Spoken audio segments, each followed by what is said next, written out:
तर Mayuresh mobile shoppe घेऊन आले आहे मोबाईल व टीव्ही प्रेमींसाठी खास ऑफर। प्रत्येक मोबाईल व टीव्ही खरेदीवर हमखास भेट वस्तू।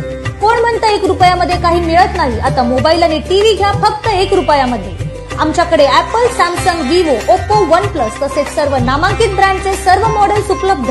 आमचा पत्ता मयुरेश मोबाईल शॉपी, नगरपालिकेसमोर जिजामाता शॉपिंग सेंटर, गाळा क्रमांक 47, पंढरपूर। सगळ्या पाणी टाकू दे, औषध पाणी करा आणि आम्हाला तिथं नीट ठेवा। आमचं सामान आम्हाला पाहिजे, माझं जेवण तुला पाहिजे। आणि कोणी नाही, आम्ही नवरा बायको करून खातोय। आम्हाला आमच्या दवाखान्याचे बी पैसे द्या आणि आम्हाला तिथं कुठेतरी नेऊन ठेवा। त्या महिन्याला 10,000 रुपये महिना आम्ही घेऊन बसतो कुठेतरी। प्रत्येक साहेबाची ठेवा वरची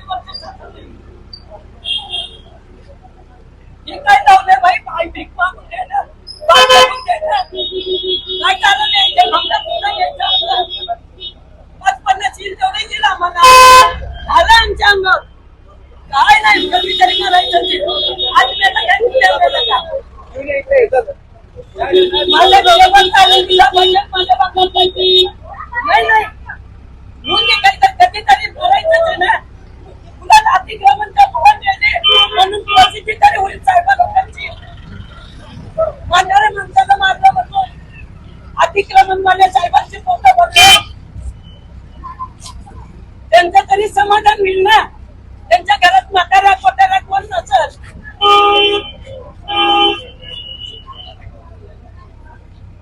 करा की काढतो म्हणल्यानंतर काढा आमच्या अंगावर, मी याचा म्हणल्यानं माझं टेबल काढून जायचं। नेलं आतमध्ये तर न्या, काय उद्या बसून तरी खायला भेटेल वारीचं। आणि पहिली बी सगळ्या दवाखान्याचं घेते मी, काहीतरी कमी जास्त झालं ना मग सांगते काय ते। पंढरपूर पीपल्समध्ये सर्वांचे स्वागत आहे। आज पंढरपूर नगर परिषद प्रशासन, पंढरपूर पोलीस प्रशासन आणि पंढरपूर महसूल प्रशासनामार्फत विठ्ठल मंदिर परिसरात अतिक्रमण हटवा मोहीम राबवण्यात आली। पण मोहीम राबवत असताना स्थानिकांनी कुठलाही विरोध केला नाही। पण प्रशासनाला स्थानिक लोक विनंती करत होते की आम्ही अतिक्रमण काढायला तयार आहोत, आम्हाला सहकार्य करा, आम्ही अतिक्रमण काढतो।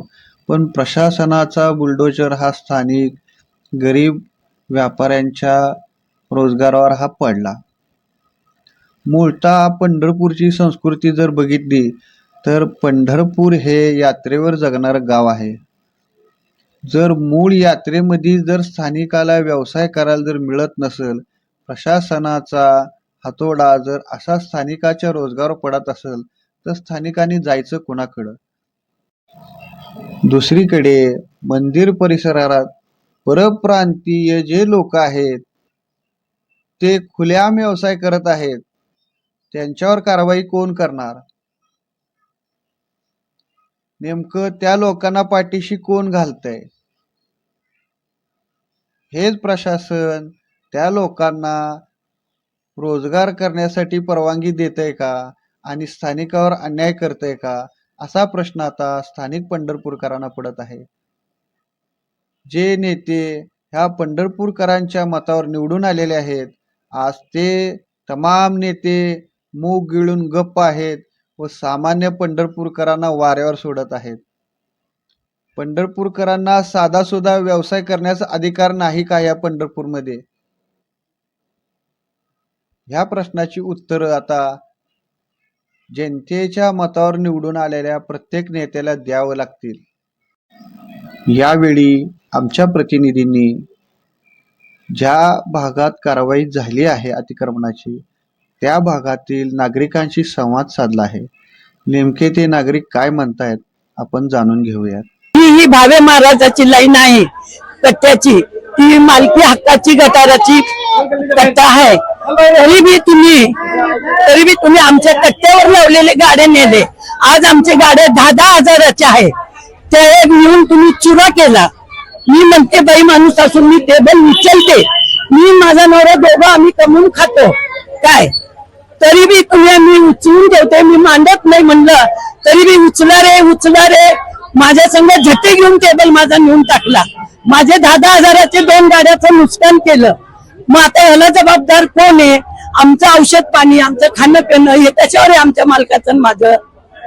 तुम्हाला पोलीस प्रशासन असू द्या, पंढरपूर नगरपालिका असू द्या, कलेक्टर साहेब असू द्या, मी वारंवार आवाहन करतायत की अतिक्रमण ज्यांनी केलंय त्यांनी काढून घ्यावं. मग- तुम्ही का काढलं नाही? मग आमचं नव्हतंच ना, फक्त बाकीचे गाड्या आमच्या कट्ट्यावरच आहे ना. ही कट्टाच मालकी हक्काचा आहे आमचा. हे जो कट्टा आहे हे मालकी हक्काचा कट्टा आहे, ही गटारच मालकी हक्काची आहे. त्यांनी आधी नोंदी बघावा आणि नंतर हे करावा. हे ब्रिज अतिक्रमण मध्ये येतंय, याला मंदिर समितीला अतिक्रमण नाही लागू होत. फक्त स्थानिक लोकांनी पोट भरायला लागलं की त्याला अतिक्रमण जागा होतो. आम्ही या कट्ट्याचे सुद्धा टॅक्स भरतोय, या कट्ट्याचे सुद्धा आम्ही टॅक्स भरतोय. त्याच्यामुळे ह्यांचा काही अधिकार नाहीये की कट्ट्या बिट्ट्या काढायचा. अतिक्रम आम्ही बाहेर म्हणलं ते उचलतोयच ना, मग आम्ही त्यांचं पण ऐकतोयच की म्हणलं एवढं त्यांना सहकार्य करतोय म्हणलं आमचे कट्टे बिट्टे तरी कशाला काढायचे. आम्ही बी कट्ट्याचा पण आम्ही जेवढं राहतो तेवढं टॅक्स भरतोयच ना, मग आम्ही पण सरकाराला. लाखो भाविक पंढरपूरमध्ये येणार आहेत ना, मग ते प्रशासनाच्या वतीने कारवाई चालू आहे. हा. योग्य आहे का योग्य आहे? योग्यच आहे म्हणा, पण आमच्यावर आता एवढा अन्याय कशाला करताय तुम्ही? ही योग्यच आहे, पण आमच्यावर पण एवढा अन्याय नका ना करू तुम्ही. गोरगरीब कसं तरी करून खाताय म्हणलं तुम्ही पण थोडा विचार करा. आम्ही बी तुम्हाला सहकार्य करतो, तुम्ही बी आम्हाला सहकार्य करा. तुमच्यावर कारवाई झाली आहे, कुठली नोटीस पूर्व कल्पना दिली का प्रशासन? नाही, आम्हाला नोटीस नाही, आम्हाला काहीही दिलेली नाही. आता येऊन त्यांनी डायरेक्ट कारवाई केली. आम्ही ज्यावेळेस सरांना बोललो, सर तुम्ही कारवाई करतायत पण हे जे आमच्या दुकानाचे तुम्ही जे सगळं काढताय कट्टे ते हे अतिक्रमण मध्ये नाही आहेत. हे जो ब्रिज आहे हा ऑलरेडी अतिक्रमण मध्ये, याची प्रशासनाकडे हे आहे का? काही ही ब्रिज अतिक्रमण मध्ये आहे. मग आमचा कट्टा आहे, आता इथं लाईटचा डीपी आहे, त्याचा प्रॉब्लेम प्रशासनाला होत नाही का? त्याच्या आतमध्ये आमचे कट्टे आहेत, ते तुम्ही काढायला लावताय. मग ही डीपी पण काढली पाहिजे ना. हे रस्त्यामध्ये येते ना ही डीपी पण. हे लाईटचा खांब लोकांना करंट याचा बसत नाही किंवा ती येता जाताना ती डीपी लागत नाही का वारकऱ्यांना? आमच्या दुकानांचाच फक्त आणि कट्ट्यांचाच फक्त त्रास होतोय का? आज तुम्ही आमच्या घरातून येऊन आतमध्ये येऊन सामान घेऊन चाललाय, खुर्च्या घेऊन चाललाय. आज हे रोडवर जे परप्रांतीय फिरतात त्यांच्यावर तुम्ही काय कारवाई करणार? आज इथं जे स्थानिक लोकांना काढताय, आज आमची 7वी पिढी इथं आज व्यवसाय करते. तुम्ही हे बाहेर परप्रांतीय फिरते त्यांच्यावर तुम्ही काय कारवाई करताय? आमच्यावर कारवाई करू शकता, आम्ही त्या कारवाईला सहमती देतो, आमच्या आतमध्ये घेतो. तुम्ही हे बाहेर जे फिरतायत हे परप्रांतीय येऊन इथं बिझनेस करून चाललाय, तुम्ही त्यांच्यावर काय कारवाई करणार हे प्रशासनाने आधी मला सांगावं. आम्हाला सगळ्यांना इथं सांगावं येऊन का आम्ही ह्या परप्रांतीयांवर ही कारवाई केली. एकही परप्रांतीय इथं दिसणार नाही या रोडवर बिझनेस करताना. आम्ही आमची कारवाई तुम्ही जी म्हणतात ती आतमध्ये आम्ही पूर्ण घ्यायला तयार आहे.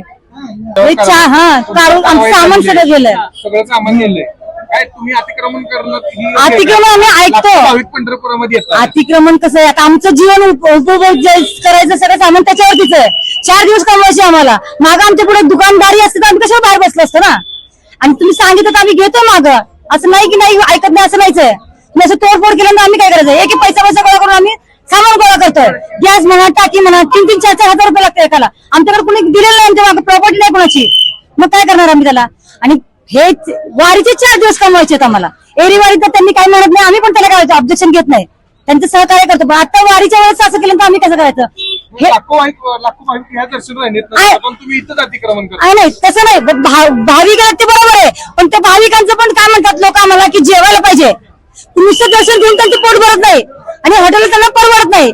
आम्ही कसं 30 रुपयामध्ये दुधका भाकर व्यवस्थित गरम पाहिजे आणि तव्यावरची ताटात देतो आम्ही. घरात जास्त जास्त करत असतो. मग ते लोक पण म्हणतात की तुम्ही लावा, आम्ही तुम्हाला सपोर्ट करतो. माहितीये का? असं नाही की त्यांना नुकसान करायची आमची स्थिती पण नाहीये. आणि आम्हाला कमवायचंय, 4 पैसे आम्ही कमवतो.